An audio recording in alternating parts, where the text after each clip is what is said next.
باید آمریکا تحریم‌ها رو کلاً لغو کنه.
Son imágenes de lo que podrían estar preparando, pero ahora sí, quizás sea la última advertencia o la última de la última de la última advertencia, porque en unos días parece que ya no habrá más. La advertencia es directa al corazón de Estados Unidos. Washington, la Casa Blanca, Joe Biden. Irán advierte que el tiempo se le está acabando a Estados Unidos. Irán también dice que se le está agotando la paciencia. Mientras tanto, como usted vio ahí en las imágenes, las fuerzas israelíes, el ejército de Israel pide casi $1.000 millones para comenzar a redactar el plan de ataque contra Irán. Mi nombre es Roberto de la Madrid y desde esta zona clave para detener o activar una guerra mundial, le agradezco que usted haya hecho este programa un referente internacional. Gracias. Comenzamos.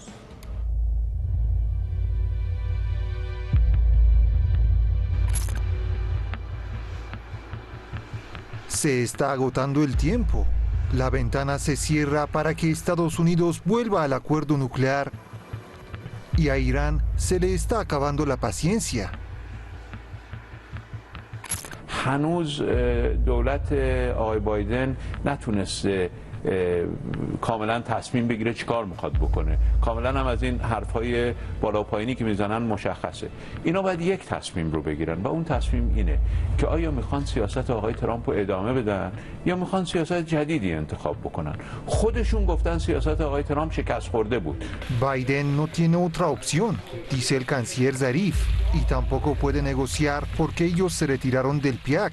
همین صحبت رو کردیم که آمریکا بوده که برجام رو نقض کرده. ایران حتی در زمان نقض برجام توسط آقای ترامپ 1 سال تعهدات خودش رو انجام داد. بعد از اون هم در چارچوب برجام تعهدات خودش رو کاهش داده. در واقع ما مراحل مختلف رو طی کردیم، مراحلی که در ماده 36 برجام پیش بینی شده. El líder de Irán da la palabra final. Si Estados Unidos quiere que dejemos de enriquecer uranio a niveles más allá del acuerdo nuclear, tiene que quitar las sanciones. ما حق داریم برای ادامه برجام شرط بگذاریم و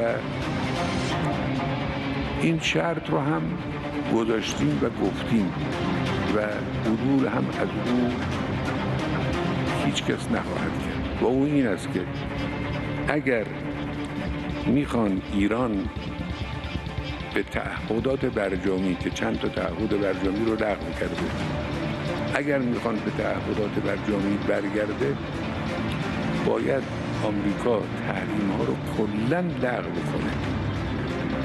اون هم نه به زبان و روی کاغذ که میگه لغو کرده، نه، بایستی در عمل تحریم ها رو لغو کنن و ما راستی آزمایی کنیم و احساس کنیم که درست تحریم ها لغو شده، اون وقت ما هم به این تعهدات برجامی برمیگردیم. No obstante, Biden contesta lo contrario. Will the U.S. lift sanctions first in order to get Iran back to the negotiating table? No. They have to stop enriching uranium first. Mientras tanto, Aviv Koavi, el jefe del Estado Mayor del régimen israelí, ha pedido 918 millones de dólares solo para redactar los planes de ataque contra instalaciones nucleares de Irán. Israel ha amenazado a Biden, advirtiendo que si regresa al acuerdo nuclear, entonces atacarán Irán. Irán se ha quejado ante la ONU y ha reaccionado diciendo que si se atreven, pulverizará Tel Aviv.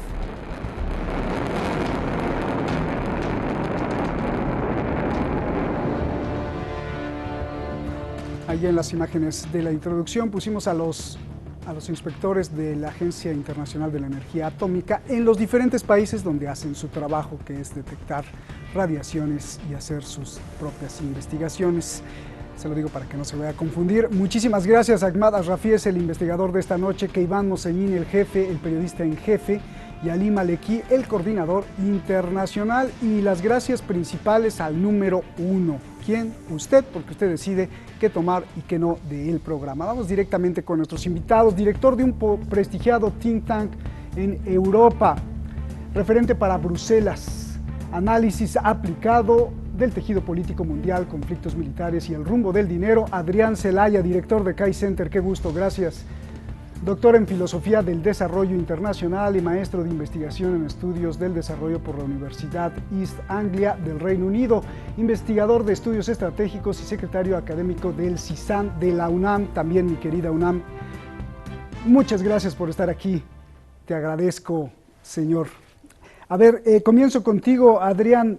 Dice el canciller Zarif que se le agota el tiempo a Estados Unidos y que la ventana se está cerrando para Estados Unidos. Te pregunto directo, ¿qué pasa si se cierra esa ventana?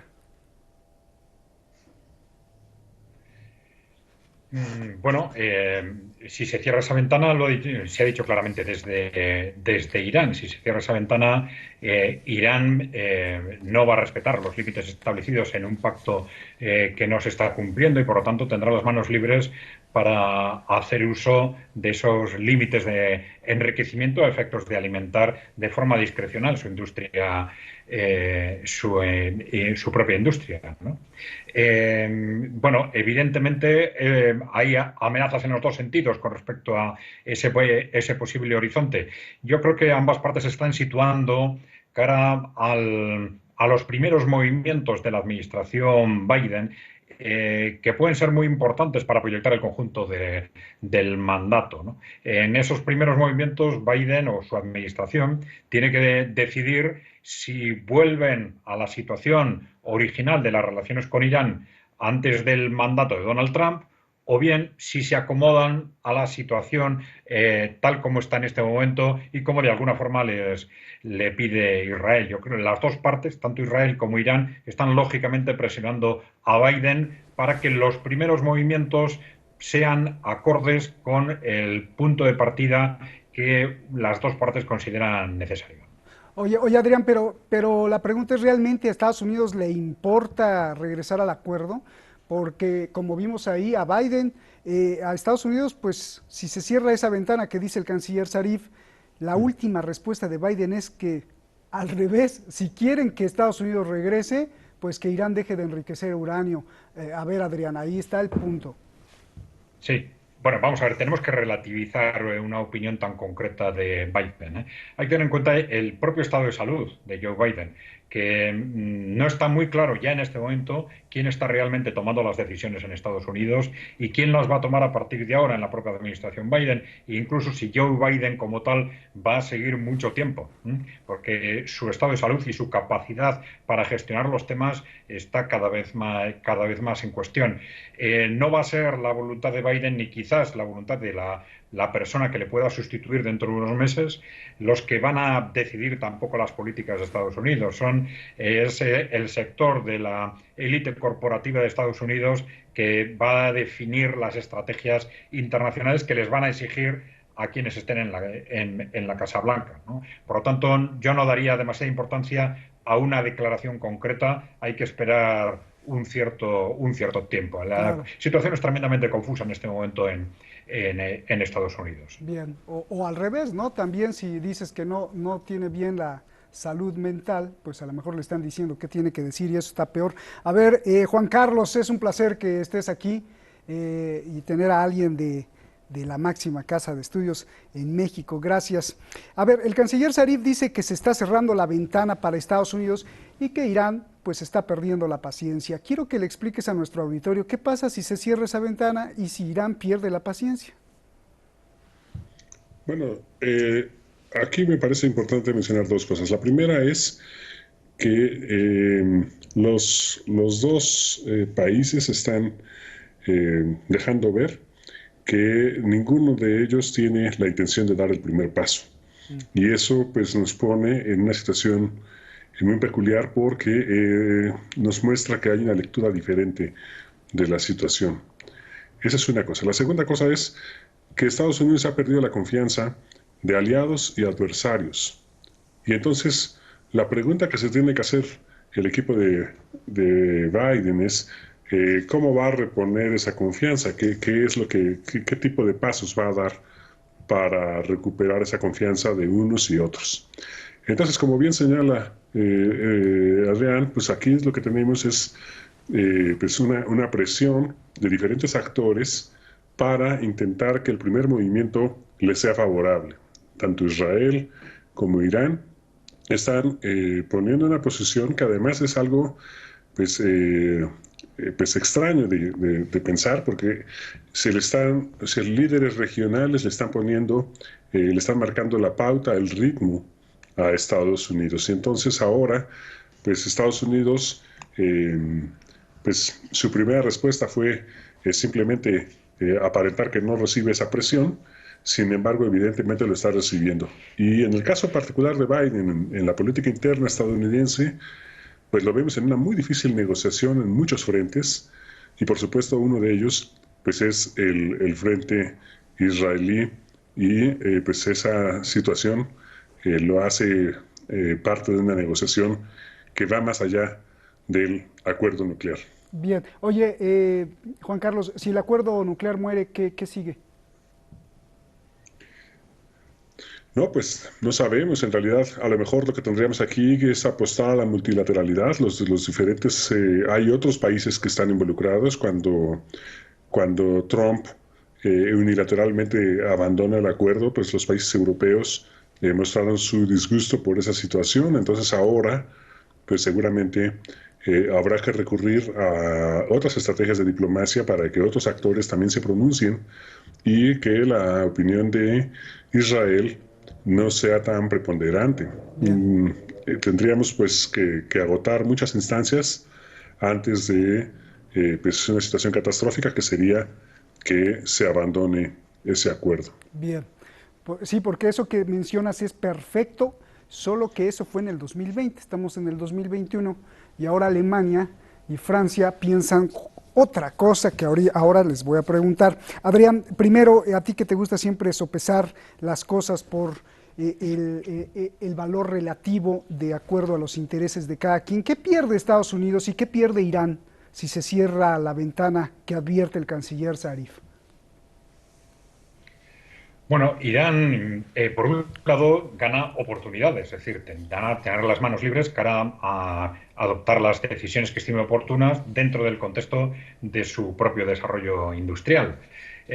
Y también dentro de su desarrollo armamentístico cara a mejorar su defensa de acuerdo con su propio criterio, ¿no? Y pierde en el sentido de que se enfrenta a una situación de mayor riesgo. Evidentemente, en una situación en la que, de acuerdo con esas amenazas de Israel, pues bueno, nunca cabe descartar la posibilidad de que se produzca realmente un enfrentamiento al que sabemos que Israel está permanentemente interesado. La estrategia del gobierno de Israel es esta, no solo con Irán, sino lo ha demostrado en Siria y en el Líbano repetidamente. Ha intentado repetidamente crear un conflicto, ¿no? Crear conflictos y un conflicto internacional.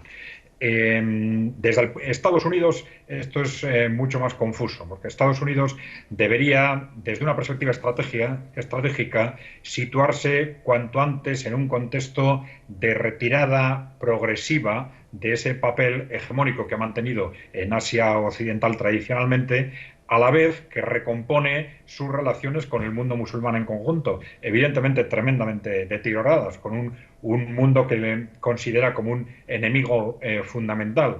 Pero esto estratégicamente para Estados Unidos no es bueno en absoluto, sobre todo desde el momento en que en buena parte Estados Unidos ha conseguido una importante autonomía energética. La apuesta lógica de Estados Unidos sería, como ha dicho el compañero, dentro de ese mundo más multilateral, una retirada progresiva de Asia Occidental, a la vez que se crea un convencimiento en el propio Estados Unidos de que eso no significa dejar el campo en manos del enemigo, porque poco a poco se van intentando que el mundo musulmán deje de ser un enemigo de Estados Unidos, ¿no? Y tienen que ser movimientos progresivos, pero que partan de esa clara reflexión estratégica. Y esto necesita un liderazgo fuerte en Estados Unidos, un liderazgo con capacidad de enfrentarse a intereses de corto plazo o de Israel o de las élites financieras del propio Estados Unidos, y desgraciadamente ese liderazgo en este momento no existe.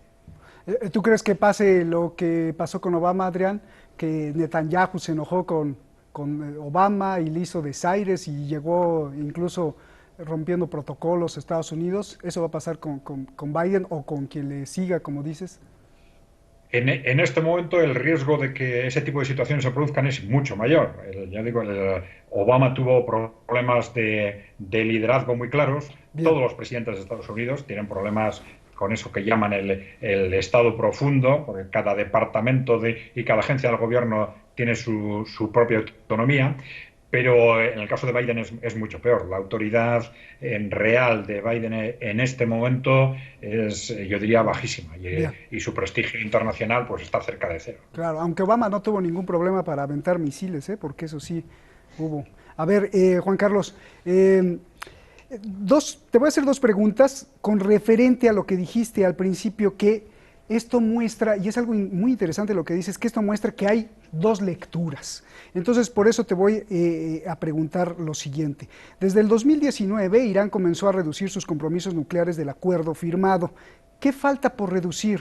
¿Hay alguna palanca que no conozcamos que fuerce tanto a Estados Unidos como a los europeos a respetar el acuerdo? Esa sería la primera. Y la segunda, ¿cómo enfrentará Irán el desafío que representa Francia y Reino Unido y Alemania también, quienes han dicho que no cometerán lo que ellos llamaron el error del acuerdo nuclear del 2015? Por eso te decía, en el 2020 sí se enojaron con Trump, pero ahora han dicho otra cosa, que no van a cometer el error del acuerdo nuclear del 2015 y que quieren un nuevo acuerdo que incluyan los misiles iraníes.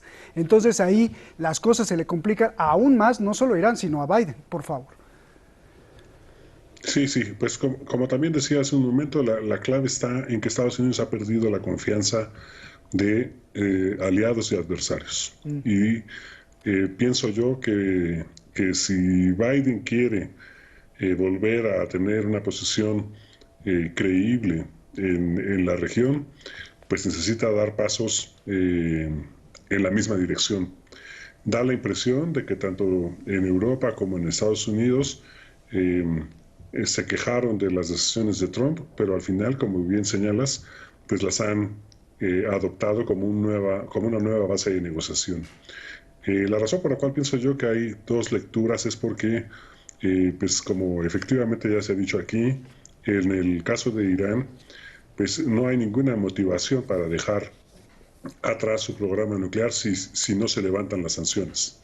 Y por lo tanto, pues está en su pleno derecho de desarrollar su energía soberanamente.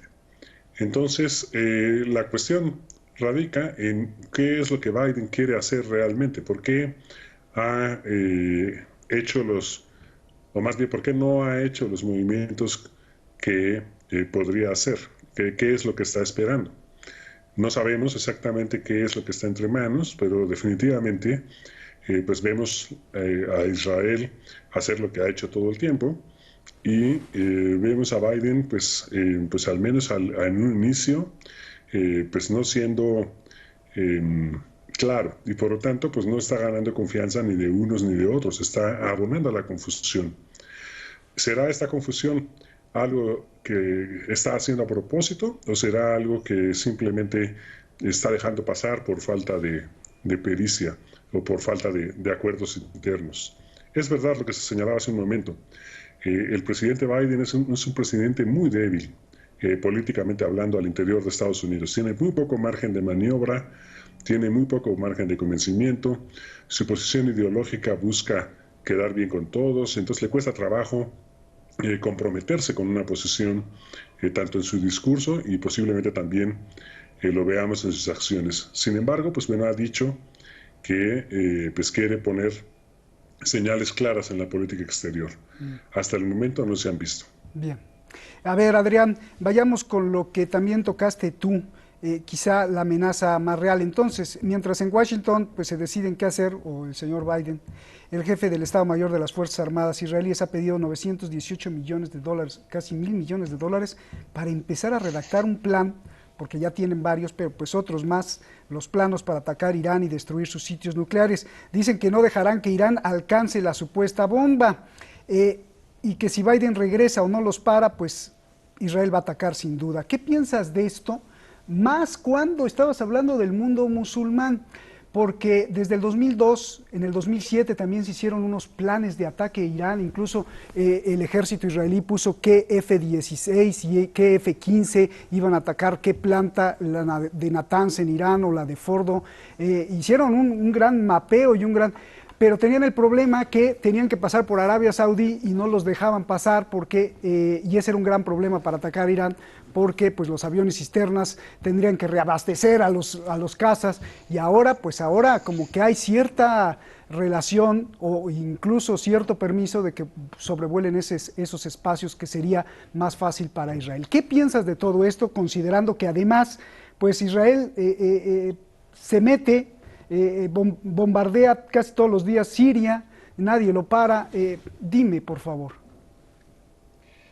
Bueno, esta información sobre que se ha transmitido desde Israel, yo creo que hay que considerarla en el contexto de las amenazas, ¿no? Es decir, dentro de estos mensajes que se están lanzando hacia Estados Unidos, se lanza un mensaje más para dejar claro que la voluntad de Israel de atacar es clarísima, y cuanto más se refuerza esa amenaza, parece que tiene más fuerza su presión sobre Estados Unidos a efectos de posicionarse en un punto u otro en el nuevo proceso, ¿no? Desde un punto de vista estratégico, efectivamente, Arabia Saudita ha cambiado su posicionamiento durante los últimos años de forma notable, pero no creo que eso sea en este momento lo más importante. Hay dos factores. Uno de ellos es que Irán ha mejorado sustancialmente su capacidad defensiva desde aquella época, ¿no? Yo creo que es incomparablemente mayor en este momento. Y segundo, esto significa clarísimamente que Israel por sí mismo no podría, digamos, realizar un ataque serio contra un ataque definitivo, digamos, contra Irán, si en ese ataque tendría necesariamente que contar con un Estados Unidos dispuesto a mojarse, dispuesto a un sacrificio importante. Pero incluso eso es muy difícil que suceda, porque otro factor que ha cambiado sustancialmente en los últimos años, y que es probablemente el más importante, es el acercamiento intenso a la casi alianza, de hecho, entre Irán, Rusia y China. Sí, Rusia y China clarísimamente no iban a tolerar en ningún caso un debilitamiento sustancial de Irán por vías militares, ¿no? Entonces, Estados Unidos sabe esto, sabe a qué riesgo se enfrenta en caso de atacar directamente a Irán, y también lo sabe Israel, pero el gobierno de Israel está en una situación, digamos, milenarista, en la que piensan que un ataque a la desesperada, por muy difícil éxito que tenga, es la única solución que tienen en un contexto geopolítico que cada vez está más en su contra. Gracias, Adrián. Nos vamos. Juan Carlos, 5 segundos. Tu conclusión, considerando que el 21 de febrero, ya dentro de unos días, Irán ya le va a empezar a prohibir el paso a los inspectores de la agencia atómica. ¿Qué va a pasar? Bueno, pues yo creo que mi mensaje es: ¿qué va a hacer Estados Unidos para recuperar esa confianza? En este momento Joe Biden, para sacarse la pregunta rápido, pues es que ha decidido decir que Irán es que tiene que hacer el movimiento. Sin embargo, yo creo que después de este análisis podemos tener muy claro que Estados Unidos es quien tiene que dar el primer paso. Si no lo da, pues entonces veremos un enrarecimiento de las cosas, como ya se ha mencionado aquí, situaciones indeseables que esperamos se puedan evitar. Juan Carlos, un abrazo, gracias, qué gusto, bienvenido al programa. Gracias, Adrián, otro abrazo hasta allá. Con mucho gusto. Hasta Durango, gracias. Comenzamos esta semana con fuerza, denunciando los problemas y los riesgos en todos lados que nos sea posible como programa. Mañana vamos directo al problema del magnate, ¿se acuerda? El que una vez fuera presidente.